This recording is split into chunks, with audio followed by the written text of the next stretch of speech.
আসসালামু আলাইকুম প্রিয় দর্শক এবং শ্রোতা। দর্শক বলছে আসলে ইউটিউবে আমাদের এই গল্পটা আপনারা অনেকেই দেখেন সেই অর্থে, এবং শ্রোতা তো আসলে রেডিওর তো শ্রোতাই হয়। তো সপ্তাহান্তে আমি আরজে কিবরিয়া আপনাদের সবাইকে আমন্ত্রণ জানাচ্ছি জীবন গল্পের আরও একটি অনুষ্ঠানে এবং আরও একটি পর্বে। আমি কথা বাড়াবো না, শুরুতেই আমার সঙ্গে যিনি আছেন তার সঙ্গে একটু পরিচিত হব। কি নাম আপনার? আমার নাম রেশমা। রেশমার বয়স কত? 34 বছর বয়স। জি রেশমা, শুরু করেন এখন, একেবারে যেখান থেকে বলার আছে যেভাবে বলতে চান আপনি।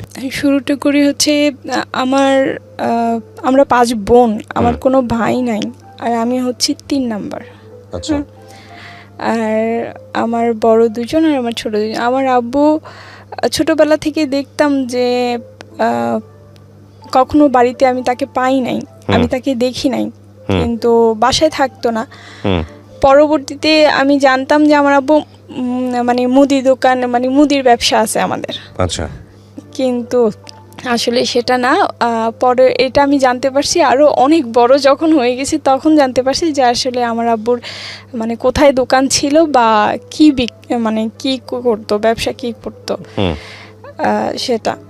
তো যাই হোক, তখন আমি এতটুকু বুঝি যে ওইটা বন্ধ হয়ে গেছে, ওই ব্যবসা যখন বন্ধ হয়ে গেছে তখন আমাদের অবস্থা খুবই খারাপ হয়ে গেছে। আচ্ছা। আর তার আগে ছোটবেলা থেকে একটু দোষী ছিলাম আমি, মানুষের সাথে ঝগড়াঝাটি এগুলা খুব বেশি করতাম, এগুলোর প্রতি ইন্টারেস্ট খুব বেশি ছিল আমার। তো কেউ কিছু বললে তো তাকে তখন রাস্তার মধ্যে মার দিতাম, দিয়ে চলে আসতাম। আচ্ছা। মারধর করে চলে আসতাম। পরে বলতো যে তোর আব্বুর কাছে বিচার দেবো। পরে বলতাম যে আমার আব্বুকে তো আমি নিজেই দেখি না সকালে ঘুম থেকে উঠে, তো তোরা কিভাবে দেখবি আর তোরা কিভাবে বিচার দিবি? আর আমার আব্বু যদি আমার কোনো কিছু বলে তাহলে এরপরে আরও মাইর খাবে, এই কথা বলে টলে চলে আসতাম। তো এইভাবেই লাইফটা কাটে। তো ছোটোবেলা থেকে আমার ফ্যামিলির মানুষ, আমি যে একটু দোষী, একটু রাস্তার মধ্যে খেলাধুলা করতাম বিধায় হয়তো বা জানি না কী কারণে আমার প্রতি মানে বিশ্বাস আস্থাটা হয়তো ওরকম ছিল না। মানে কার? ফ্যামিলি মেম্বারদের বলতে কি আমার মার বিশেষ করে ওরকমইটা ছিল না। তো ছোটোবেলা আমাদের সম্পর্কে মানে আমার ফুফাতো বোনের আপনার ননাসের ছেলে, তো সম্পর্কে আমার মামা হয়। তো ওনাকে নিয়ে উনি আমাদের সাথে খেলতো ওই সময়টাতে, যে ছোট ছোট পোলাপান আছে না 7-8 বছরের, আমার থেকে বয়সে যারা বড়, তো ওরা হচ্ছে তাকে নিয়ে আমাকে অনেক কিছু বলতো, আর দেয়ালের মধ্যেও লিখে দিছিল যে তার নামের সাথে আমার নাম অ্যাড করা বা অনেক কিছু। বয়স কত? আমার বয়স তখন কত হবে, 5-6। আপনাকে নিয়ে ওনার নাম জড়িয়ে দিয়ে প্লাস দিয়ে লিখতো দেয়ালের মধ্যে? লিখতো। তো আমার মা কোনো কিছু চিন্তা ভাবনা না করে না আমাকে অনেক মারছিল। এই জিনিসগুলি আমার খুব মনে আছে যে আমাকে অনেক মারছিল, আমার হাতের মধ্যে অনেক মারছিল। পরে আমি বলছি যে আমি তো জানি না এগুলি কি লিখছে বা এগুলি কিভাবে কে লিখছে সেটা তো জানি না। পরে যখন জানতে পারছে তখন কে লিখছে বা কি আসে বিষয়, আগে আমাকে মারছে, তারপরে এটা যাচাই করতে গেছে যে আসলে কে বলছে বা কে লিখছে। পরে যখন যাচাই করতে গেছে, তো যাচাই করার পরে ওদের ফ্যামিলি থেকে টিচার দিছে, বিচার করছে। পরে ওই ভাড়াটিয়ার ওইখান থেকে চলে গেছে। তো এরপর থেকে তার সাথে আমি আর যখন আস্তে আস্তে বড় হতে থাকি, তো আমার ওই মামার সাথে আমার কোনো রকমের কোনো কথাবার্তা বা কোনো কিছু হয় না। সে আসলে আমি শরমাইতাম বা আমার কথা বলতে ভালো লাগতো না।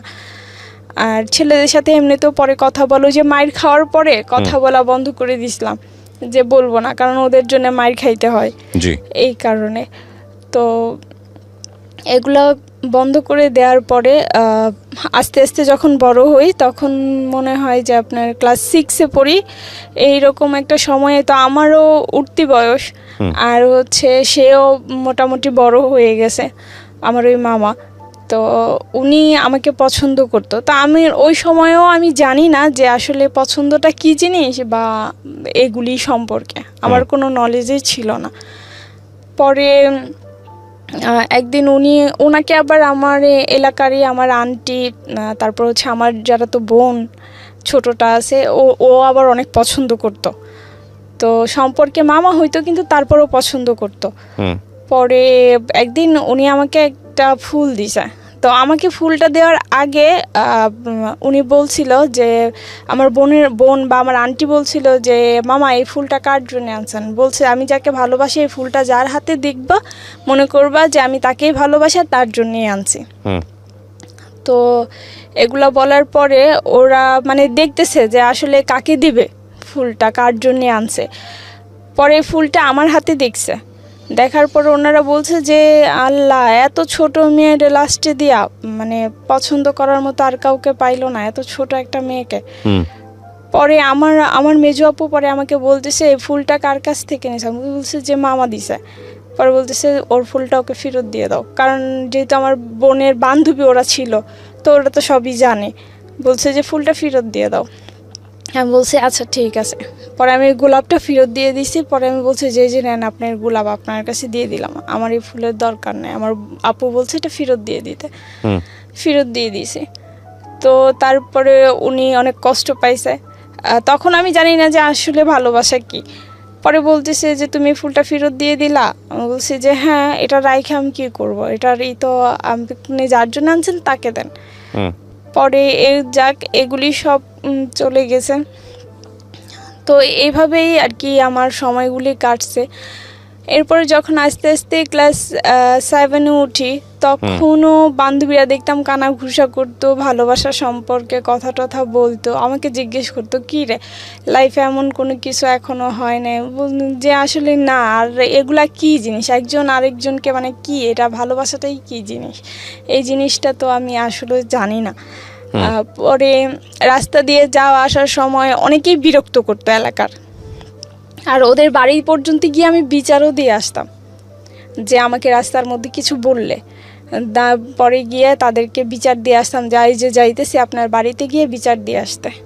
একদিন আপনার যে শুক্রবার হলে তো আগে যে বাংলা টেলিভিশনে ভিটিভিতে আপনার ছবি দেখাইতো আগে, তো এই ছবিগুলি পুরো মানুষ ভরে যাইতো ঘরে ছবি দেখার জন্যে ওই সময়।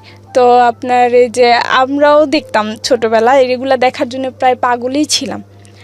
পরে রাস্তা দিয়ে যাওয়ার সময় এক ছেলে আমাকে আমি দৌড়াইতেছি মানে অ্যাড দিতেছে, তো দৌড়াইয়া দোকানে যাচ্ছি, দোকান থেকে বাসায় আসব।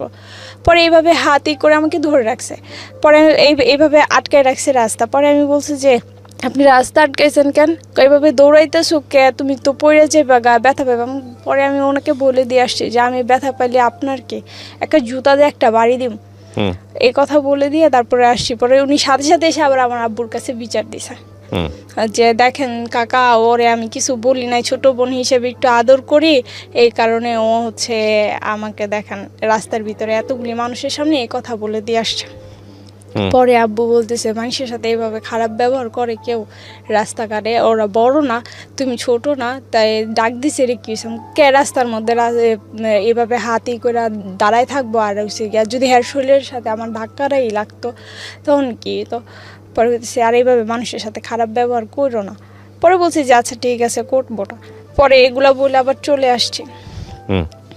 তো যখন ক্লাস 7-এ তখন একটা ছেলে আমাকে পছন্দ করতো আমার এলাকারই, আর ও আমাকে পছন্দ করতো কি ওর অনেকের সাথে রিলেশন ছিল, মানে আমাদের বাড়ির পাশের বাড়ির অনেকের সাথে রিলেশন ছিল, আর এগুলি আমি পিয়নগিরি করছি।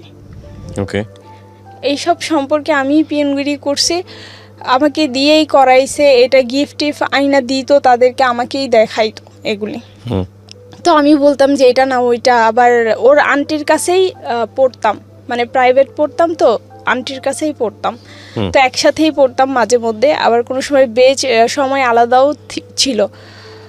তো ওইগুলি করার সময় আপনার হচ্ছে ওই আস্তে আস্তে মানে যখন এই এত কিছু করছে বা এত কিছু, তখন আস্তে আস্তে এই জিনিসগুলি সামনে আসছে যে আসলে ভালোবাসা কি, তখন বুঝতে পারছি। যেহেতু পিয়নগিরি করতেছি, একজনের চিঠি আদান প্রদান করতেছি, তার মানে তো একটু নলেজ হয়েছে তখন। পরবর্তীতে এগুলি করতে করতে পরে একদিন ওর বন্ধুরাই বলতেছে যে তুই কি দূরের এই করতেছ, তোর সামনেই তো আছে মেয়ে, তো তাকে পছন্দ না করে সিলেকশন না করে এত দূরে গিয়ে সম্পর্ক করার কি দরকার। পরে বলতেছে যে কাছে কে, কয়ে যে ওরে দেখোস না ওকে দেখতে শুনতে কম। পরবর্তীতে ও যে দোষী, ওর যে ডাইনি, রাস্তাঘাটে কি নাকি কয়ে বয়, এটা কি কোনো গ্যারান্টি আছে? ওর তো কোনো বিশ্বাস নাই। কয়টা আস্তে আস্তে পরে ঠিক হয়ে যাবো দেখবি। পরে একদিন আমাকে প্রপোজ করে, পরে। আপনার বয়স কত তখন আপনাকে যখন প্রপোজ করেছে? আমার বয়স, আমি তখন ক্লাস 7-এ পড়ি আর কি। অ্যাকচুয়ালি বয়সটা হয়তো কত হবে, 15-16 হবে এইরকম। পরে আমাকে বলতেছে, পরে আমি বলছি যে এইগুলা কি? পরে বলতেছে হ্যাঁ আমি তোমাকে পছন্দ করি। উনি সম্পর্কে কি হতো আপনার জানি? ও হচ্ছে আমার সম্পর্কে আমার মানে পার্শ্ববর্তী ঘরে, মানে আমাদের বাড়ির আগে ওদের বাড়ি, তারপর। কিন্তু সম্পর্কে কি হয়? ভাই। মানে কেমন ধরনের ভাই? এমনি এলাকার ভাই। হ্যাঁ, এমনি রক্তের কোনো কিছু না আর কি। ওকে। তো পরে বলতেছে আমি তোমাকে পছন্দ করি। পরে আমি বললাম যে এটা কেমন কথা, তুমি কয়জনের সাথে রিলেশন করো এগুলি সব আমি জানি, আর আমার বান্ধবীও তোমাকে পছন্দ করে সেটাও আমি জানি, এই সব কিছু আদান প্রদান আমিই করছি, তারপরে তুমি আবার এই কথা কেমনে বলো? পরে বলতেছে আমি জানি না এত কিছু, আমি তোমাকে পছন্দ করি। বলছে এটা কখনোই সম্ভব না, আমি সারা জীবন ভাই হিসেবে দেখে আসছি, আর আমি ভাই হিসেবেই দেখব, এখানে আমার অন্য কোনো কিছু হবে না। পরে বলতেছে যে যদি আমার ফ্যামিলি তোমাকে বলে তাহলে কি তুমি রাজি হবা?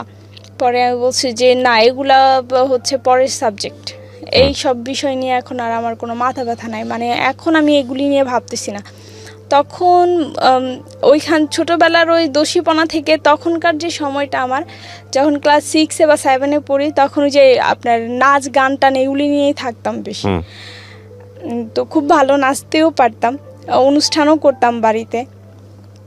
তো ওগুলির প্রতি মানে মনোযোগটা একটু বেশিই ছিল, এই উগ্র এইসবের প্রতি না। পরে আমি তাকে বলছি, পরে আমার মেজো আপুকে আবার ও বলছে এই কথা যে এরকম আমার বাড়ি থেকেই তাহলে আমার মা বিয়ের প্রস্তাব দেবে। ওকে। পরে আমার মেজো আপু বলছে যে না, শুধু একজনের চাওয়াতে তো হবে না, চাইতে হবে দুইজনকেই। ও যদি রাজি থাকে আমি ওর সাথে কথা বলবো, যদি ও রাজি থাকে তাহলেই তো হবে, আর যদি রাজি না থাকে তাহলে তো হবে না। এ কথা বলার পরে সে মানে আমার পিছনে মানুষ লাগায় রাখছে। আমি যখন যেখানে যাই, আমি কার সাথে কথা বলতেছি, কি করতেছি না করতেছি, ও সব ফলো রাখতেছে। ইভেন আমার দূর সম্পর্কেরই এক ভাই হয়, মানে বয়সে আমার বড়ই হবে, তবে তুই তো কারি করি আর কি, এইরকমই। ওর সাথে কথা বলতে দেখা ওকে নিয়ে গেছে, মানে আমার সাথে যাকেই কথা বলতে দেখবে ও তাকেই মারবে। ওর ধরনটা ছিল এই রকম। ওর বয়স কেমন ছিল? ওর বয়স, ও আমার চাইতে বড়, মানে আমার মেজো অপুর এজ আর ওর এজ সমান। আপনার চেয়ে কতটুকু বড়? আমার চাইতে প্রায় 5-6 বছরের বড় হবে। প্রিয় শ্রোতা, আমরা এই জায়গাটায় ছোট্ট একটা বিরতি নেব এবং বিরতির পর আবারও ফিরে আসবো জীবন গল্পে। যাওয়ার আগে আপনাদেরকে বলতে চাই, ঢাকা FM এর আরও একটি ইউটিউব চ্যানেল যেখানে আপনারা জীবন গল্প এবং সিক্রেটস অনুষ্ঠানের ভিডিওগুলো দেখতে পারবেন। আমাদের এই চ্যানেলটি আপনারা সাবস্ক্রাইব করুন। পরে ভাবলাম যে না, ও তো যাকে না তাকেই ধরে মারবে, যদি আমার সাথে কথা বলে তাহলে তো এটা ওর ফ্যামিলিরে জানাইতে হয় বা বিচার দিতে হয়, কারণ জিনিসটা তো গাড়াই যেতেছে। এভাবে লুকায় রাখতে পরে এই ব্যাপারে এর আগে কি করছে, আমার আম্মুকে ওই যে যখন চিঠি আদান প্রদান করে দিতাম, যখন পিয়নগিরি করতাম, তখন আমার আম্মুকে ওর আম্মু ডেকে বলছে, মানে ওই যে আমার ওই ভাই, ওর আম্মু ডেকে বলছে এরকম তোমার মেয়ে আমার ছেলের সাথে সম্পর্ক করে, এটা সেটা। ঢাকায় নিছে আমার মাকে আর আমার বড় বোনকে। ঢাকায় নেওয়ার পরে ওদেরকে অনেক কিছু বলছে, ওই মহিলা আবার অনেক পাজি খারাপ। পরে অনেক কিছু বলছে, পরে আমার মা বলছে, আমার মা ওইখানে কিছু বলে নাই, শুধু এতটুকু বলে আসছে যে মেয়ে মানুষ, আমি জিজ্ঞেস করে নেই, করলে করতেও পারে, আমি এত গ্যারান্টি দেই না, কারণ মেয়ে তো, আর এখনকার বয়স হচ্ছে উঠতি বয়স, করলে করতেও পারে। তো এই কথা বইলে আইসা আমাকে আর ভালো মন্দ কিছু জিজ্ঞেস করে নাই, জিজ্ঞেস না করে তখন বলতেছে আমার বড় আপু আর আমার মা এটা মানে নিজেরাই বলা বলি করতেছে, আর আমার বড় আপু বলতেছে দেখো তোমার মেয়ে জানে কোন সময় কোন আকাম করে বসে, মানে এই যে এই কথাটা শুনে। তো এই কথাটা আমি শুনছি, আমার খুব খারাপ লাগছে যে আদৌ আমাকে তো জিজ্ঞেস করতে পারতো, আর আমি তো মিথ্যা বলবো না যে ওর সাথে আমার কোনো সম্পর্ক আছে, এটা তো না। তো আমাকে কিছু জিজ্ঞেস না করেই আমার ওপরে এত বড় একটা কথা বলে দিছে। এই কথাটা আমার খুব খারাপ লাগছে, আমার অনেক কষ্ট লাগছে তখন, যে আমার ফ্যামিলির মানুষেরই আমার প্রতি বিশ্বাস নাই। পরে এটা করার পরে আমাকে আর তো কিছুই জিজ্ঞেস করে নাই। পরে ওর ফ্যামিলিকে আমি বিচার দিছি, আমার মা গেছে, আমার মেজো আপু গেছে, আমি গেছি, গিয়ে বিচার দিছি যে এরকম এরকম এই কারণে ও আমাকে পছন্দ করে বলছে, তো এই কারণে হচ্ছে গিয়ে ও আবার পুকুরে গোসল করতেছে তখন, যে হ্যারে মারবো হ্যারে ধরবো, মানে আমার সাথে কাউকে কথা বলতে দেখলেই ও তাকে মারধর করবে, এরকম একটা ওয়ার্নিং সে আমাকে দিয়ে দিছে অলরেডি। পরে বলতেছে পরে দিছে যে ও নাকি আমাকে পছন্দ করে এটার জন্য। পরে দিছে যদি আমার পোলায় পছন্দ করে থাকে তাইলে সমস্যা কি, আমি আনমো, এই মেয়ের এই বউ করে আনমো, কারণ মাইয়া কানাও না, লুলাও না, ল্যাংরাও না। আমার পোলায় যদি পছন্দ করে থাকে তাহলে আলহামদুলিল্লাহ, আমি এই মেয়ের এই বউ করে আনবো। পরে আমার মেজো বাবার কই দিছে, আম্মা এক হাতে তো আর তালি বাজে না, কারণ ও পছন্দ করে, এখন ও যদি পছন্দ না করে তাহলে তো আর এই জায়গা তৈতো না। কয় হ, এইটাও কথা। পরে আমার জিজ্ঞেসে যে তাহলে তুই কি কস? পরে আমি কইছি না আম্মা, আমি ওরে ভাই হিসেবে দেখে আসছি, ওই আমার ভাই, এছাড়া আমাদের মধ্যে আর কোনো সম্পর্ক কোনো সময় হইব না। পরে এই কথা বলার পরে ওর মা ওরে রাইকা বলতেছে যে এরকম এরকম তোমার নামে বিচার আসছে, তুমি কি করছো, আর যেটা বলছো ওটা কি সত্যি নাকি? এখন ও তো চায় না, তো তোমার চাইয়া তো কোনো লাভ নেই। পরে ছোট বোন, আমার ছোট 5 নম্বর বোন যেটা, ওইটাকে নিয়ে হচ্ছে আমি ইয়েতে গেছি, স্কুলে গেছি, তখন ওইখানে আমাকে আটকাইছে, প্রাইমারি স্কুলে পড়তে নিয়ে যাই, তো ওইখানে আমাকে আটকে দিয়ে বলতেছে যে তুমি, আমার মা তো বলছিল বিয়ের প্রস্তাব দিছিল, তুমি না করে দিছো কেন? আমি বলছি যে আমি না করবো না, আমি তো পছন্দ করি না। আপনি তখন প্রাইমারি স্কুলে?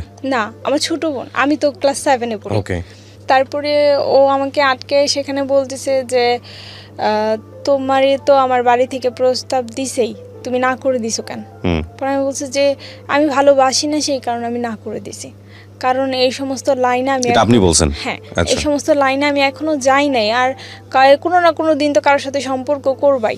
আমি বলছি যে যদি কখনো আমার মনের ভিতরে এই জিনিস আসে তাহলে হয়তো বা করবো না কেন, করতেও পারি, কিন্তু এখন তো নাই, এখন তো আর আমি এইসব কিছু নিয়ে ভাবতেছি না। পরে বলতেছে তুমি কাজটা ভালো করো নাই, তুমি না করে দিছো, আমার ফ্যামিলি গেছে। ও কিছু করতো, ছেলেটা কিছু করতো ওই সময়টাতে? না, ওই সময়ও কিছু করতো না, পেশায় কিছুই করতো না, শুধু ওই যে গিটার টিটার এগুলি নিয়ে পড়ে থাকতো আর কি, যখন যা মন চাইতো তখন তাই করতো। ঠিক আছে, এইরকম। তো পরে এই কথা বলার পরে ও বলতেছে আচ্ছা ঠিক আছে, এই কাজটা তুমি ভালো করো নাই। পরে এটা বইলা আমাকে এটা বলে দিল, পরে আমি বাসায় চলে আসছি। ওই দিন রাত্রেবেলা ওর মা ওকে শাসাইছেই না কি করছে জানি না, ও নাকি আপনার বিষ খাইছে। ওকে, বিষ খাইছে, তো এগুলো আমি কিছুই জানি না। বিষ খাইছে, বিষ খাওয়ার পরে নাকি রাত্রে 2টা বাজে ওকে নিয়ে হসপিটালে গেছে, ও আশটাশ করায় নিয়ে আসছে। আচ্ছা, তো ওই যে না করে দিছি, তার ছেলে এই কাজ করছে, এটাই হচ্ছে তার মানে আমার দোষ। আর হচ্ছে এটা নিয়েই উনি অকথ্য ভাষায় মানে গালাগালি, মুখে যা আসছে তাই বলছে, ইভেন আমার বোনদেরকে, আমাদেরকে, মানে আমাকে, আমার ফ্যামিলিকে যা ইচ্ছা তাই বলছে। তো অনেক বছর এটা নিয়ে ওনাদের সাথে এমন কোনো কথা বলি নাই, কোনো কিছু বলি টলি নাই, কোনো সম্পর্ক ওরকম আর ছিল না। পরে এটা চলে আসছি। তো আপনার হচ্ছে যখন আমি ক্লাস 8-এ উঠি, তখন যে আন্টির কাছে আমি পড়তাম, ওই আন্টিরই আপনার বিয়াই হয় আর কি, বিয়াই হয় সম্পর্কে। তো সে হচ্ছে আপনার পেশায় হচ্ছে একজন গিটারিস্ট। ওকে, হ্যাঁ, তার বড় বড়, যেহেতু ব্যান্ডের সাথে জড়িত, তার এমন চুল ছিল অনেক বড় বড়। তো তাকে সে আর কি ইটি করতো, গান টান করতো, অত আসতো, কথা টথা বলতো। পরে একদিন তার ইয়ের জন্যে আমাকে একটু বলছিল যে এরকম এরকম, আমি ক্লাস 8-এ থেকে তখন ক্লাস 9-এ উঠছি আমি। আর ও যে মেয়েকে পছন্দ করে সেই মেয়ে ক্লাস 10-এ পড়ে, মানে আমার এক ক্লাস সিনিয়র সে। তো তখন হচ্ছে আপনার 9 আর ক্লাস 10 এই 9-এর একজন আর পরীক্ষার হলে আর 10-এর একজন বসায়। আচ্ছা। তো আমি ক্লাস 9-এ, ও ক্লাস 10-এ। তো এইভাবেই করতে করতে আপনার হচ্ছে পরে বলতেছে যে এরকম, আমার ওই আন্টি যার কাছে আমি পড়ি, প্রাইভেট পড়ি, সে আন্টি বলতেছে এরকম এরকম তোদেরকে একটা কাজ দেব। পরে আমি বলছি আন্টি কী কাজ দেবেন? বলতেছে যে এরকম এরকম ও তো একটা মেয়েকে পছন্দ করে, আর মেয়েটা হচ্ছে তোদেরই ক্লাসের, একসাথে মনে হয় পরীক্ষা দিবে, ক্লাস 10-এ পড়ে। নাম টাম সব বললো, মেয়ের বিবরণ দিয়ে দিল। পরে বলতেছি যে কোন শাখার কথাও বলে দিল। বলার পরে বলতেছে যে ওই মেয়েটাকে দেখবি, যে আসলে মেয়েটা দেখতে কেমন। পরে বলছে যে আচ্ছা ঠিক আছে। তো পরীক্ষার হলে আমি আর আমার বান্ধবী দুইজনই, মানে আমার সিট সামনে আর আমার বান্ধবীর সিট হচ্ছে পিছনে। আর আমার বান্ধবীর সামনে হচ্ছে গিয়ে আবার ওই মেয়েটা বসা, মানে ওর সিট আর আমার বান্ধবীর সিট একসাথেই পড়ছে। ও ক্লাস 10-এ, আমার বান্ধবী 9-এ। তো আমরা দেখছি, এখন আমার বান্ধবী ওকে দেখা তাকাই আছে, মানে মেয়েটা খুবই সুন্দর, অনেক সুন্দর দেখতে। পরে দেখা তাকাই আছে। আমি পরীক্ষার হলে পরীক্ষা দেওয়া বাদ দিয়ে ওর দিকে তাকায় থাকলে স্যারে তোমার খাতাটা লয়ে যাবো। পরে চুপ করে রয়েছে, অনেক সুন্দর তো, দেখলে দেখতেই মন চায়। পরে আমি কি এমনি তাকায় থাকো না। পরে সত্যি সত্যি স্যার আইসা ওর খাতাটা নিয়ে গেছে, কারণ দেখছি যে ঘাড় ঘুরাই রাখছে ওই পাশে, মনে করছে যে ওটা দেখা লিখতেছে। পরে যখন স্যার দেখলো যে না, ও ক্লাস 9-এ পড়ে, ও ক্লাস 10-এ পড়ে, পরে বলতেছে আবার খাতাটা দিয়ে দিছে, ওরে আবার কিছুক্ষণ পানিশমেন্টও দিছে। তো আমি বলছি, পরে আন্টির আমি বললাম যে আন্টি দেখছি মেয়েটা অনেক সুন্দর। পরে বলতেছে আর ওই সময়ে আপনার হচ্ছে আমাদের স্কুলে একটা কনসার্টের আয়োজন করা হয়েছিল। তারপরে ওই যে ছেলেটার জন্য যে কথা বলতে করছিলাম, পরে ওই ছেলেটাকে আবার আমার ভালো লাগছে। যে ছেলেটা আপনার পিছনে ঘুরতো? না না না, তাহলে ওই যে কনসার্ট করে আমার আন্টির, যে ছেলেটা আপনার জন্য বিষ খাইলো, ওর কি অবস্থা? ওর অবস্থা ওর মতো।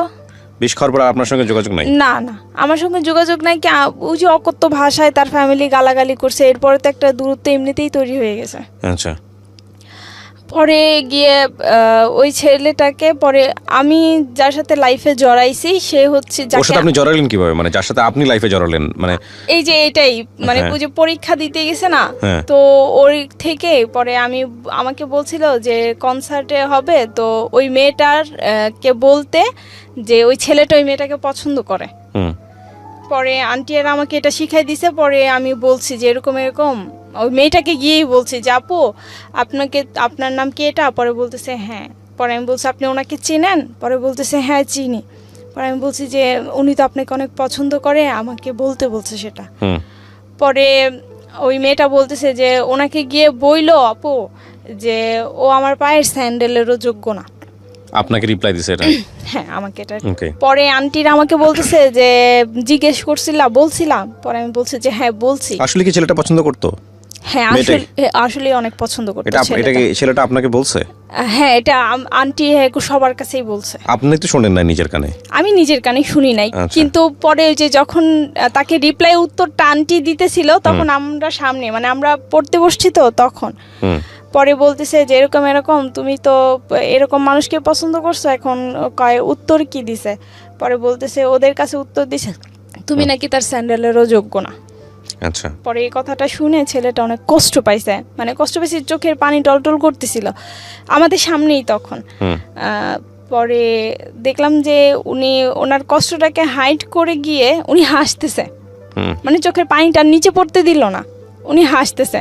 ওনার এই জিনিসটা দেখে আমার খুব, মানে আমার মনটা তখন একটু নরম হয়ে গেছে ওনার প্রতি, যে মানুষ এরকমও হয়, এত কষ্টের পরে কিভাবে নিজেকে হাইড করে নিল। পরবর্তীতে এইভাবেই পরে আস্তে আস্তে আস্তে, মানে তখনই আপনার ওনাকে ভালো লাগে? হ্যাঁ, ওনাকে ভালো লাগছে। আস্তে আস্তে আপনার হচ্ছে ইয়েতে গেছি, অনেকেই আমাকে অফার করছে এমনি, কিন্তু আমার জন্য কোনো বিয়ের ঘর কোনোদিনও আসে নাই ভাইয়া।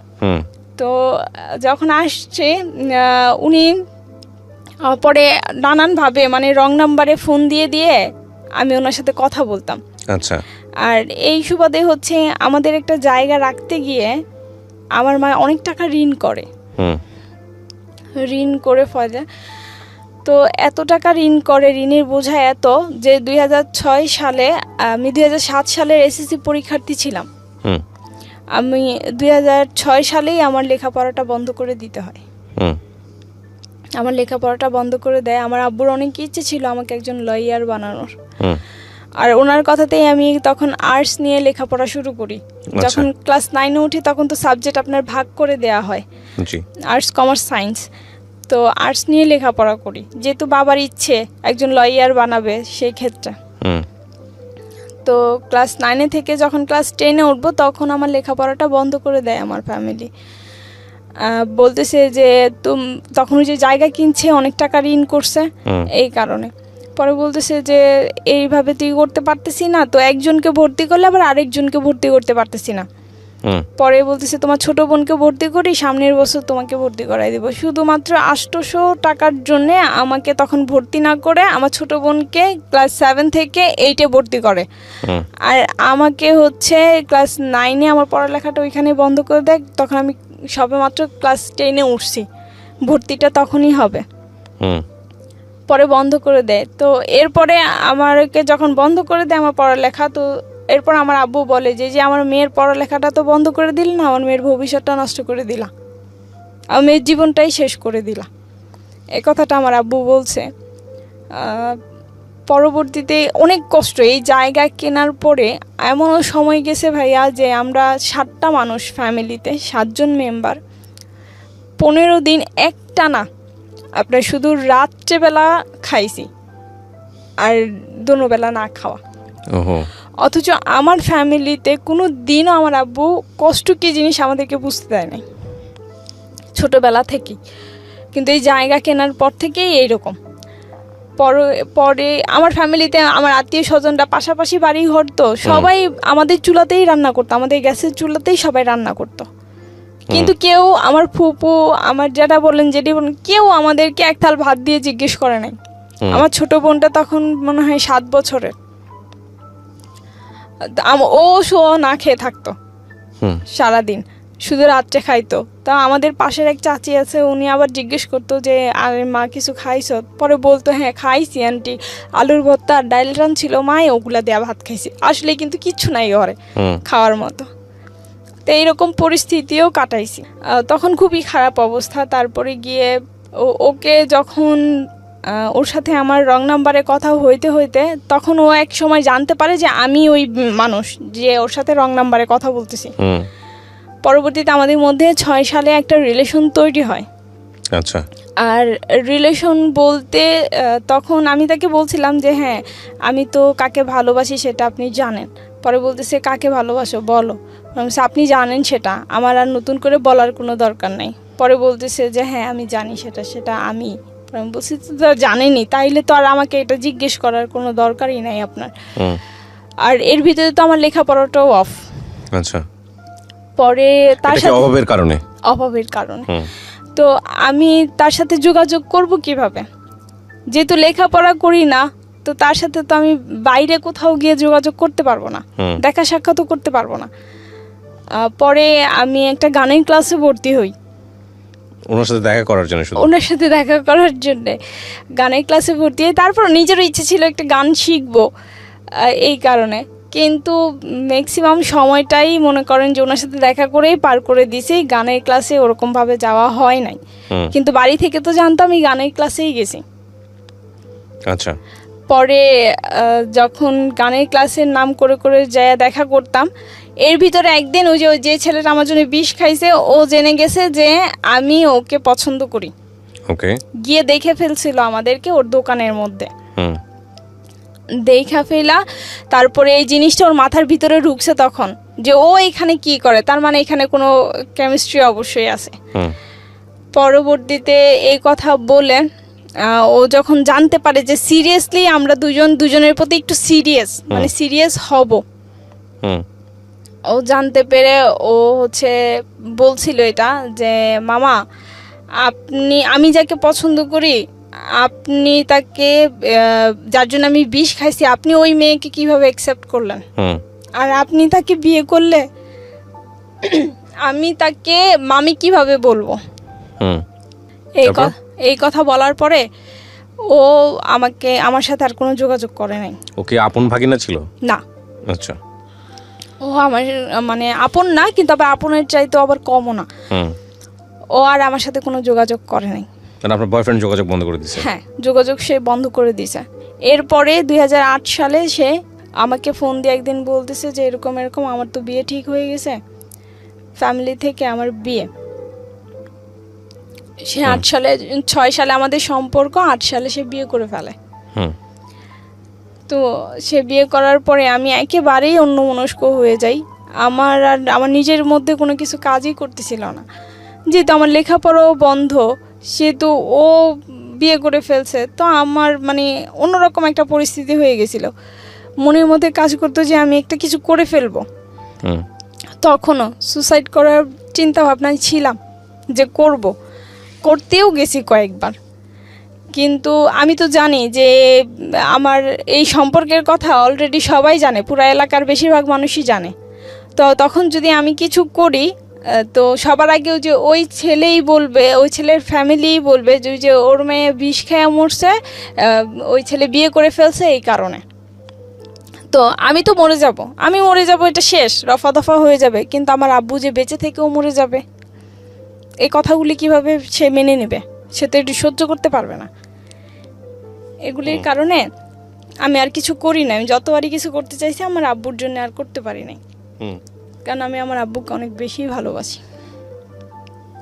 পরে ওইখান থেকে আমি আর কিচ্ছু করলাম না আমার লাইফে। আমি একেবারেই চুপচাপ, একেবারেই স্তব্ধ হয়ে যাই। আমি অনেক কান্নাকাটি করছি, আর আমাকে সবাই বুঝেছে যে তুমি ওকে জিজ্ঞেস করলা না কেন যে ও তোমার সাথে এরকম কেন করলো। আমি বলছি যে যদি আমি সত্যি ভালোবেসে থাকি বা আমার ভালোবাসা যদি সত্যি হয়ে থাকে, ও কোনো না কোনো একদিন আমাকে অবশ্যই বলবে, আর আমার কাছে মাফও চাইবে। পরে বলতেছে ওর পরে জানতে পারি যে ওর একটা মেয়ে হয়েছে, প্রথম আপনার মেয়ে হয়ে মেয়ের হার্টে ব্লক হয়েছে। হুম, ব্লক হওয়ার কারণে সে ওই মেয়েটা মারা গেছে। পরে একদিন রিক্সার মধ্যে সে আমাকে বলছে কথা, কয় তুমি শুনছো? পরে আমি বলছি পাপ কখনো বাপকেও ছাড়ে না। আমি ওনাকে এই জবাবটা দিয়ে আসছিলাম।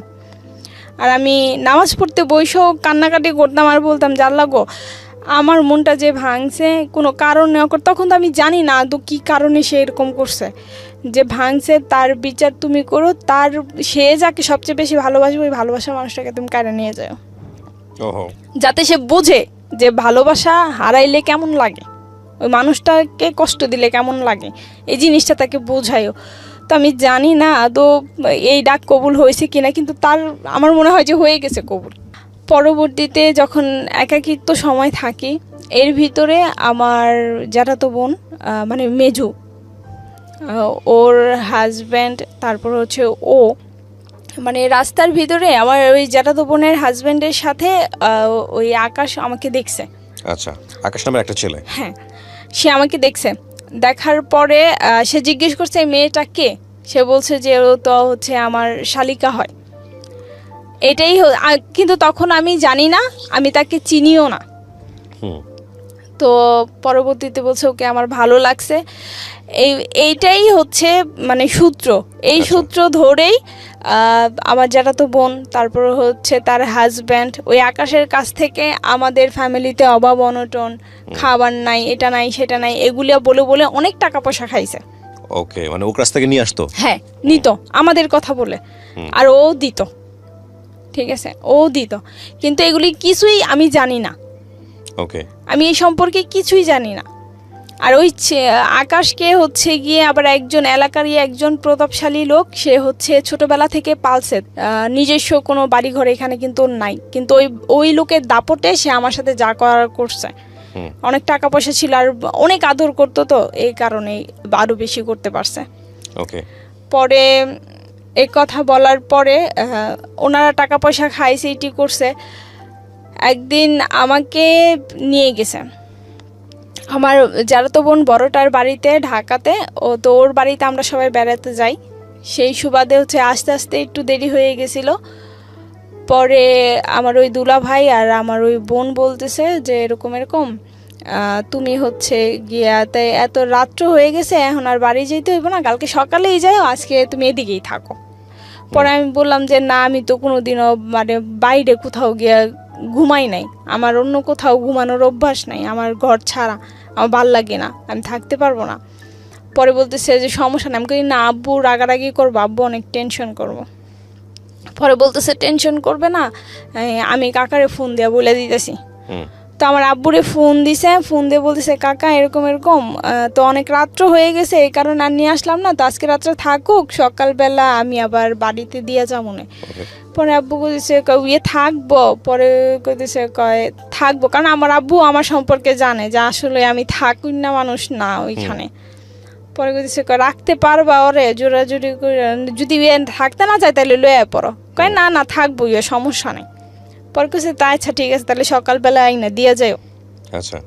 পরেও যে ওইখানে ওই রাতটা আমি থাকছি। ও হচ্ছে পরের দিন সকালবেলা মানে সারা রাত্র ওই বাড়িতেই ছিলাম। বাড়িটা অনেক ভিতরে, মানে খোলা মাঠ, এরপরে জঙ্গল, গাছপালা দিয়ে ভরা, তারও ভিতরে, অনেক ভিতরে বাড়ি, মানে মেন রাস্তা থেকে অনেক দূরে। না কিন্তু আমি বুঝতে পারছি না, এরকম অপরিচিত একটা ছেলের সঙ্গে আপনার বাবা থাকার পরামর্শ দিবে কেন? না না, আমার বাবা তো আমার জ্যাঠাতো বোনের বাড়িতে থাকার পারমিশন দিয়েছে। কিন্তু ওই বাড়িটা কি, ওর বাড়ি কি জ্যাঠাতো বোনের বাড়িতে কাছাকাছি ছিল নাকি আগে এসে বসেছিল? না, ওরা আগে থাকতে প্ল্যান করা ছিল। আপনি তো জানতেন যে আপনি এই ছেলেটার সঙ্গে? না, আপনিও জানতেন না? না। ওকে, তাহলে ছেলেটা আসলো কিভাবে? এই ছেলেটা আসছে হচ্ছে কেউ যে আমার জ্যাঠাতো বোনরাও যে আমার নাম করে করে ওর কাছ থেকে টাকা খাইছে। ওকে, সো ওই ছেলেটা ওইভাবে আসছে আপনার বাড়িতে? হ্যাঁ, তারপর ওইভাবেই আসছে। তো এরা তো প্ল্যান করেই রাখছে। ততদিনে তো আপনি ওর ছেলের সঙ্গে বোধহয় সম্পর্কে জড়াই গেছেন নাকি? না, তখনও জড়ান নাই? না না। ওকে, ফাইন। হ্যাঁ, তখনও জড়াই নাই, আমি তো জানতামই না এই বিষয়ে। আর ওরা যে টাকা পয়সা খাইতেছে আমি এগুলোও কিছু জানতাম না। ওকে, তারপর? পরে ওই দিন রাত্রেবেলা কোনো কিছু হয় নাই, তো এগুলো তো ওনাদের প্ল্যান করাই ছিল। রাত্রেবেলা কোনো কিছু হয় নাই। আপনার সকালবেলা যখন ঘুম থেকে উঠছি, হাত মুখ ধুইছি, পরে দোকান থেকে চা এনে দিছে, পরে চাটা খাইছি। এখন আমি রেডি হব, আমি বাসায় চলে আসব। আমি বলতেছি যে আমি বাসায় চলে আসবো, আমি আর ওইখানে থাকবো না। পরে বলতেছে আচ্ছা যাইবা, তোমার বাইরে দোকানটা বন্ধ করুক, একটু পরেই তোমার বাড়িতে নিয়ে দিয়ে আইবা। তা আমি দোকানে যাই, যা তোমার বাইরে পাঠাই দিতেছি, তোমার বাইরে তোমার বাড়িতে নিয়ে দিয়ে আসবো। মানে আমার যারা তো বোন এই কথা বললো আমাকে। আমার যারা তো বোন এই কথা বলার পরে তো বাড়ি খালি, বাড়িতে আর কেউ নাই। আমি এক রুমে বসেছিলাম, তো একটু পরে দেখি একটা ছেলে ঢুকলো ঘরে, মানে আকাশ ঢুকলো, ঘরে ঢুকলো।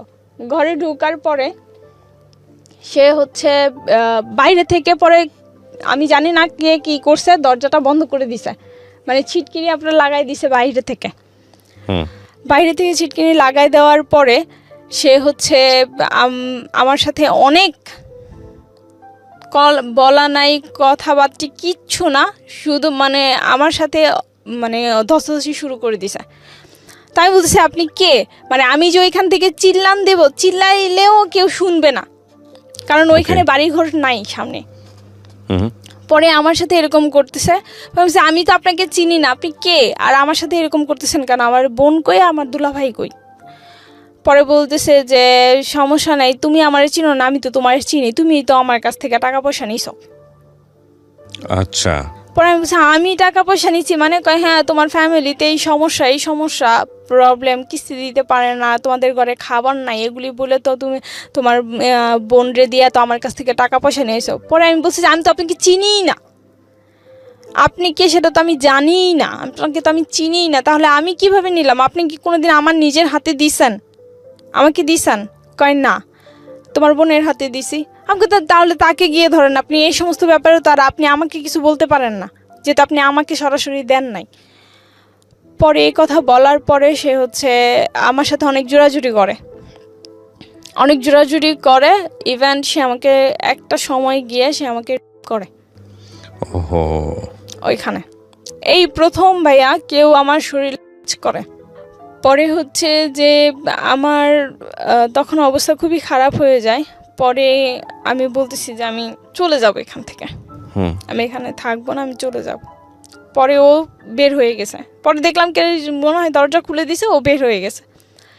পরে আমার বোন এসে বলতেছে যে যা হয়েছেই, মানে এরকম বুঝালো যে তারা কিছু জানে না, তারা কিছু জানে না এই ব্যাপারে। তো তাদের দরজা বন্ধ করলো কে আর খুললো কে, যদি তারা কিছু নাই জানে। পরবর্তীতে কান্না করতেছে, বলতেছে বাড়িতে এই সমস্ত ব্যাপারে কিছু বইলো না, যা হওয়ার হয়েছে, আমি দেখতেছি এই জিনিসটা। পরে আমি আর বাড়িতে কাকে কি বলবো, কারণ তখন যে আমি ওর বিরুদ্ধে কোনো অ্যাকশন নেব, আমার ফ্যামিলি ভাত খাইতে ভাত পায় না, আমি কিভাবে নেব? কারণ আমার ফ্যামিলির তো ওরকম টাকা পয়সা কিছু নাই। পরে আমি কোনো অ্যাকশন বা কোনো কিছু নেই নাই। এরপর থেকে ও সব সময় আমাকে ব্ল্যাকমেল করে যাচ্ছে যে এরকম হয়েছেই তো, তাইলে আমাকে কেন বিয়ে করবে না? ছেলেটা বিয়ে করতে যাচ্ছে আপনাকে, আকাশ? হ্যাঁ, আমাকে কেন বিয়ে করবে না? বলছি যে না, আমি বিয়ে করব না, যা হয়েছে তো আমার লাইফে হয়েছেই, কিন্তু তারপর আমি বিয়ে করব না। তো আমি আর আমার বান্ধবী মিলে কোথাও ঘুরতে যাচ্ছিলাম, ওই সময় রাস্তার ভিতরেও আমাকে আটকাই দিছে। পরে আটকাই বলতেছে রিক্সা থেকে নামো, রিক্সা থেকে আমাকে নামাই দিছে। বলছি যে রিক্সা থেকে কেন নামবো? বলতেছে নামো, রিক্সা থেকে নামো, নেমে আসো। পরে পরে বলতেছে রাস্তাঘাটে মানুষ দেখতেছে, ভালোই ভালোই নেমে আসো। পরে নামছি রিক্সা থেকে, নেমে আমি আর আমার বান্ধবীকে একটা ঘরে নিয়ে গেল। সেখানে গিয়ে দেখি যে আপনার হুজুর বসা, তারপরে হচ্ছে আপনার অনেক লোকজন বসা, মানে সে বিয়ের প্ল্যান করে ফেলছে, এখানেই বিয়ে দেবে। আর সে এগুলি সব ব্যবস্থা করে দিছে ওই যে তার ভাই, মু বলা যে ভাই, সে টাকা পয়সা দিয়ে। পরে হুজুরকে দিয়ে হচ্ছে সে বিয়ে পড়াই। এখন আমি বলতেছি যে আমি তো ওইখান থেকে চলে যাব। এখন আমি আমার বান্ধবীর বলতেছি যে আমার অজু টজু করাইতে নিয়ে গেছে, আমি তো এখান থেকে চলে যাব। ও আমাকে বলতেছে তুই গেলে তো আমি আটকা পড়ে যাব। তখন আমার কি হইব? মানে আপনাদেরকে কিডন্যাপ করা এক অর্থে? হ্যাঁ, আমাকে বলতেছে তুই যে এখান থেকে পালাই যাবি, তুই তো পালাই যাইতে পারবি, কিন্তু আমার যেভাবে ধরে রাখছে আমারে তো আটকাই দিব, তাইলে তখন আমার কি হইব? আর আমি কিভাবে এদিক থেকে বাইরমো? তা আমি আমার ক্ষতির লেগে তো আমি ওর ক্ষতি করে দিতে পারি না এই জায়গার ভিতরে, যেহেতু ওর কোনো দোষই নাই, একজন নির্দোষ মানুষ। পরে আমি কি চুপ করে গিয়ে বসছি। বসার পরে ওইখানে আপনার কাজী টাজি দিয়ে আপনার বিয়ে পড়াইতেছে। পরে আমি বলছি যে আমি এখন বিয়ে করব না। পরে বলতেছে যে এখন বিয়ে করবা না তো? না, এখন তো বিয়ে হবে না, শুধু কাবিনটা লেখা হবে, বিয়ে পরে হবে, আমাকে এই কথা বলছে। তো আমি বলছি কাবিন লেখা হবে, আমি তো মানে বিয়ে পড়াইতে দেখছি, কিন্তু কিভাবে বিয়ে পড়াই সেটা তো আর আমি দেখি নাই, যে আসলে কাবিন লিখলেই যে বিয়ে হয়ে যায়। আপনি কবুল বলছিলেন? না, শুধু সাইন করছি। সাইন করলে বাংলাদেশের রাষ্ট্রীয় আইনে বিয়ে হয়ে যায়, কিন্তু আপনি কবুল বলেন নাই। আপনি আপনাকে জোর করেও বলানো হতো তাহলে বিয়ে হতো না। আমি যতদূর জানি এটাই সম্ভবত নিয়ম। হ্যাঁ, শুধু সাইনটাই করাইছিল ওনারা আমাকে দিয়ে। পরে বলতেছে যে তোমার কিচ্ছু বলতে হবে না, তুমি শুধু এখানে একটা সাইন করো। তাও আমি মক্কর ধরছিলাম যে আমি করব না, কিন্তু তারপরেও বলছে যে করো। পরে সাইনটা করাটার পরে ওইখান থেকে চলে আসছি আমি।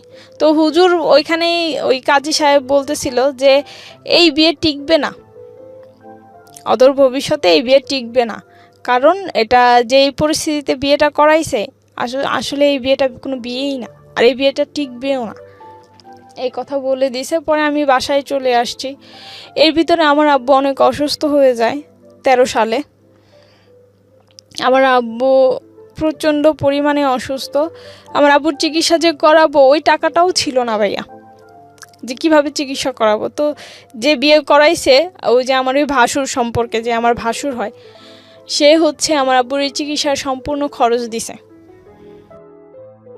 আর এর ভিতরে আমার এই মেজো আপুর বিয়ের সময় আপনার বাবা কি বললো এই বিয়ের খবর জেনে? আমার আব্বু তখন অনেক অসুস্থ। যখন আমার এই বিয়ের খবরটা শুনে, আমার আব্বু অনেক অসুস্থ তখন। থানা পুলিশ করে নাই? না, আমার আব্বু যে বললাম ভাত খাইতে ভাত পাই না, থানা পুলিশ কিভাবে করবে? আর আমার আব্বু তো অসুস্থই হয়ে গেছে। আপনার ভাই ছিল কোনো বড় ভাই? না, আমার কোনো ভাই নেই। ওকে, আমরা 5টা বোনই। পরবর্তীতে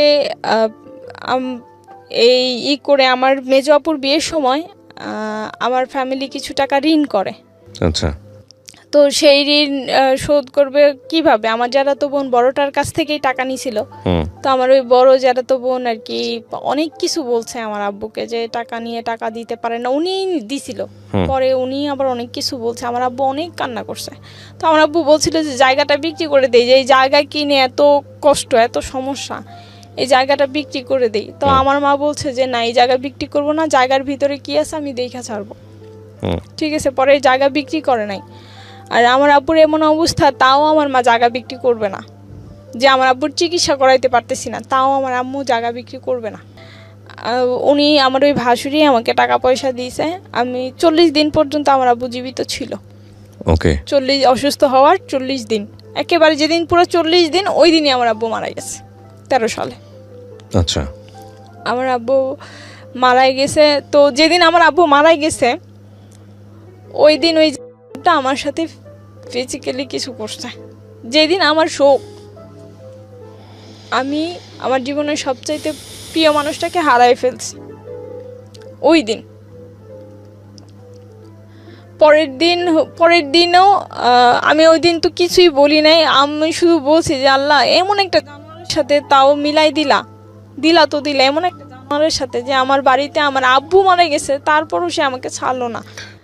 পরে আবার সে হচ্ছে গিয়ে পরের দিন আবার, মানে যেদিন দ্বিতীয় দিন, ওই দিন আবার চাইতেছে। আপনি তখন শ্বশুর বাড়িতে, মানে ওনার সঙ্গে সংসার করেন? না, ওনার সাথে সংসার তো আমার মনে করেন যে ঠিক মতো হইতোই না। ও কিন্তু আমার বাড়িতেই থাকতো। ওকে, আমার বাড়িতেই আমাকে রাখছে, আমার বাড়িতেই থাকতো। পরের দিন যখন হচ্ছে পরের দিন আবার যখন এরকম করতে চাইছে, কিন্তু করতে পারে নাই, কারণ আমি আলাদা ছিলাম না, সবাই একসাথে খাটের মধ্যে ঘুমাইছিলাম।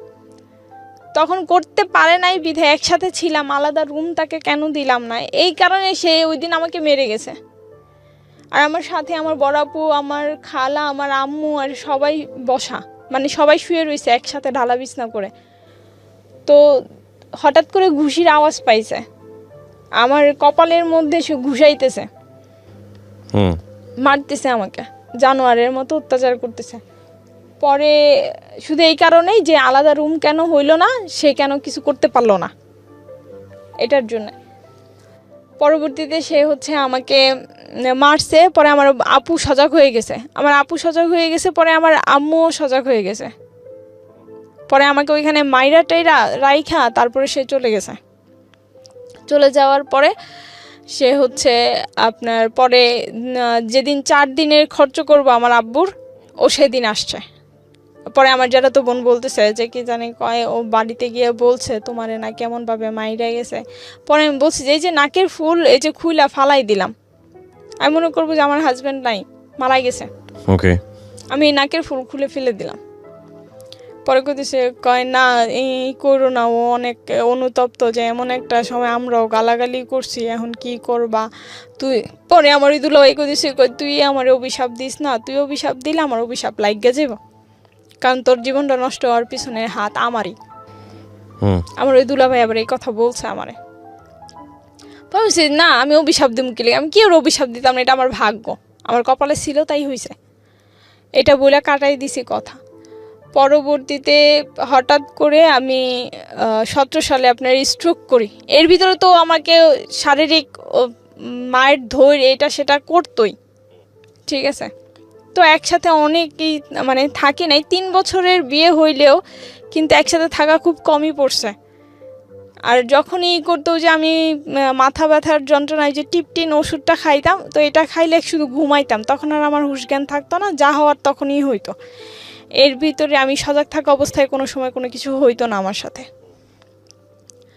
যাই হোক, পরে 17 সালে আমি হঠাৎ করে আমি অসুস্থ হয়ে যাই, আমি স্ট্রোক করি।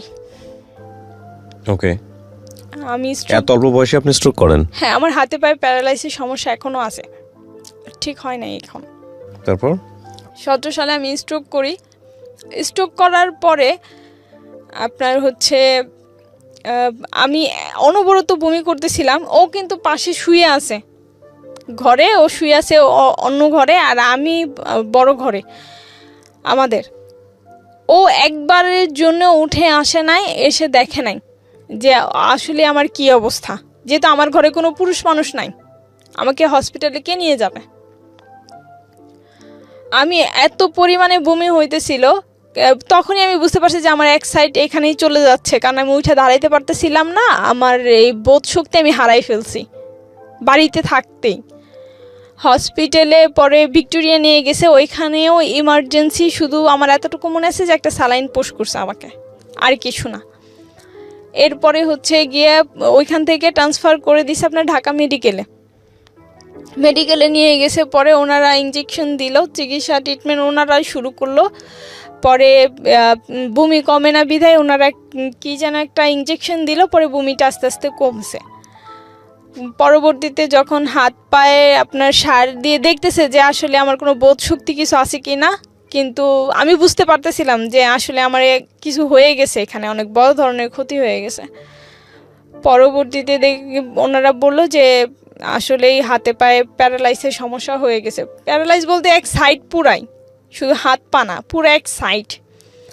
পরে 25 দিন হসপিটালে আমি ভর্তি ছিলাম। 25 দিন, এই 25 দিন হসপিটালে ভর্তি থেকে যখন হসপিটালে শুধুমাত্র খরচ দিয়েছিল আপনার, এই হসপিটালে এত টাকা পয়সার খরচ গেছে, শুধু 7,000 টাকা দিয়েছিল, আর সম্পূর্ণটাই ঋণ করা আমার ফ্যামিলির। আর আমার আব্বু মারা যাওয়ার পরে অফিস থেকে 2 লাখ টাকা পাইছিল, তো ওইটা দিয়ে ঋণ টিন যা ছিল সব শোধ করছিল। পরবর্তীতে যে আমার জন্য আবার ফিরে ঋণ করা। হসপিটালে 25 দিন থাকার পরে যখন আমাকে বাসায় নিয়ে আসা হয়, তখন যখন ডাক্তার রিলিজ করে দেয় যে আমার সমস্যা পায় যে আমার হার্টের বাল্বে প্রবলেম আছে, একটা ছোট হয়ে গেছে চিম্মা, যেই কারণে ব্রেনে ওই রক্তটা আঘাত করছে, পরে আমার ব্রেন স্ট্রোক হয়েছে। পরবর্তীতে বলতেছে যে এইখানে আর ওর কোনো চিকিৎসা নাই, ওকে হচ্ছে গিয়ে সোহরাওয়ার্দী আপনার হৃদরোগ ইনস্টিটিউটে দিয়ে দিতে হবে, ওইখানে ওর চিকিৎসা হবে, যেহেতু হার্টের সমস্যা। পরে ওইখান থেকে ছাইরা দেওয়ার সময় ডাক্তার বলতেছে যে দেখেন আপনার তো ওয়াইফ, আমার খালাতো বোন ছিল সাথে, ডাক্তার ওর সাথেই কথা বলছে, আপনার তো ওয়াইফ, আপনার ওয়াইফকে এখন আপনারা দাম্পত্য জীবন কিছু করতে পারবেন না, কারণ আপনার ব্যাপারে বলেছে। হ্যাঁ, আমার ব্যাপারে বলছে যে কিছু করতে পারবেন না, মানে আমার হাজব্যান্ডকে, আকাশকে বলছে যে আপনি কিছু করতে পারবেন না, কারণ হচ্ছে ওর অবস্থা ওরকম না, এখন ওর অবস্থা খুবই খারাপ। আপনার তো ওয়াইফ, বিবাহিত ওয়াইফ, ও যদি বেঁচে থাকে তাহলে সুস্থ হইলে আপনি নর্মাল জীবনযাপন করতে পারবেন, এতে কোনো সমস্যা নাই, কিন্তু এখন তো অসুস্থ, এখন আপনাকে এটা বুঝে নিতে হবে, আপনাকে ধৈর্য ধরতে হবে। ওকে ডাক্তার বুঝাই দিল। হসপিটাল থেকে ভাইয়া যেদিন আমি বাসায় গেছি,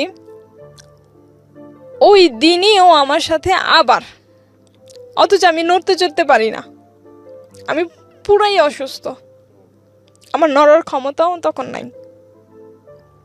ওই সময় ও আবার আমার সাথে এরকম করতেছে, আমার মনে হচ্ছে আমার ভিতরে সব কিছু ছিঁড়া নিয়ে কেউ টাইনা ছিঁড়ে ফেলতেছে, এতটা পরিমাণে কষ্ট হইতেছে। পরে আমি বাম পা তো আর লড়াইতে পারি না, পরে আমি ডান পা দিয়ে একটা লাথি দিছি।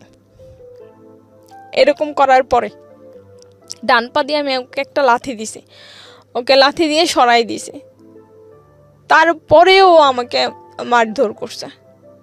পরে টিকতে না পেরে আমি 17 সালে ওকে ডিভোর্স দিয়ে দিই, যে এরকম একটা জানোয়ারের সাথে সংসার করা আদৌ সম্ভব না। যাই হইতো না কেন, সব কিছুর জন্য বাইরের জিদ গড়ে গিয়ে আমার উপরে মিটাইতো, আমার অনেক মারতো, জানোয়ারের মতো মারতো, এত মার তো আর সহ্য করা যায় না। পরে আমি ডিভোর্স দিয়ে দিই, আমি কাজীর কাছে যাই, যে কাজী বিয়ে পড়াইছিল তার কাছে আমি গিয়েছি, আমি গিয়ে তাকে বলছি এরকম যে আমি তো ডিভোর্স দেবো, আমাকে কাবিননামাটা দেন।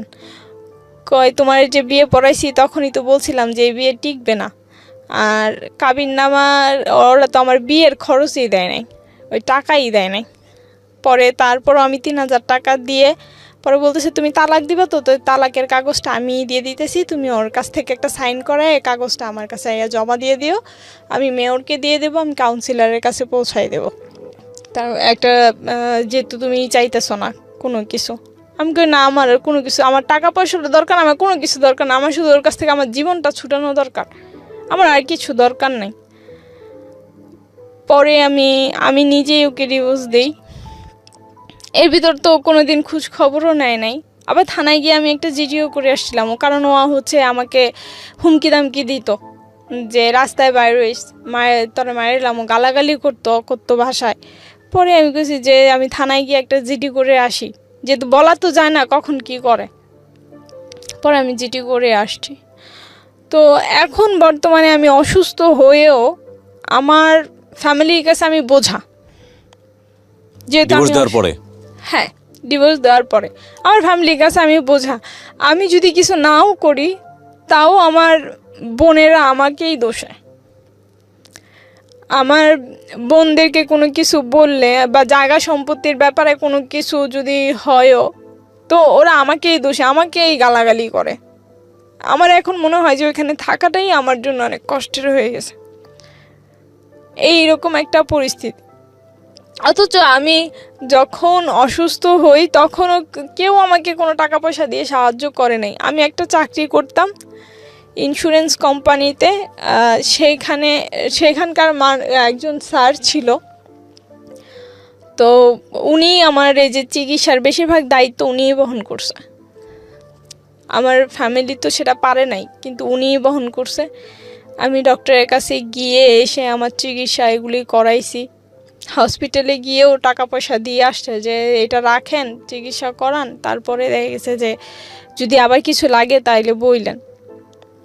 সব কিছু ওনারাই করছে, কিন্তু তারপর আমার ফ্যামিলি কেন আমাকেই দোষে যে এটার জন্য আমি দায়ী, ওইটার জন্য আমি দায়ী। রীতিমতো এখন বোঝা হয়ে গেছি, হাজবেন্ডকে ছেড়ে দিছি। এখন তো এখন আমি কিছুই করি না ভাই, কি করব, কারণ ওই যে হাতে পায়ে সমস্যা, আর চাকরিও করতে পারি না, কারণ আপনার তো বাচ্চা কাচ্চাও নাই। না না। আমি এই গল্পটাকে বলবো যে আপনি যা বললেন, আপনার বক্তব্য সমস্তটুকু যদি সত্যি হয়ে থাকে, আমি যেটা একপাক্ষিক বক্তব্য, তাহলে এটা আসলে নির্মম পরিণতি ছাড়া আসলে কিছুই বলার নাই। হ্যাঁ, আপনার এই গল্প থেকে আসলে কী বা শেখার আছে আমাদের? তবে এটা ঠিক, আমাদের সমাজে অনেক মেয়ে কিংবা অনেক ছেলেই বিভিন্নভাবে বিনা কারণে বিনা দোষে নির্যাতিত হয়। আমরা ধরে নিব আপনার ক্ষেত্রে সেটা হয়েছে। এখন এখানে বেশ কয়েকটা বক্তব্য আছে। প্রথম কথা হচ্ছে যে এই বিয়েটা ফ্যামিলি থেকে মেনে নেওয়াটা উচিত হয়নি, কিন্তু উচিত না হলেও কী বা করার ছিল, ওনার ফ্যামিলির যে সার্কামস্ট্যান্সেস সেটা জেনে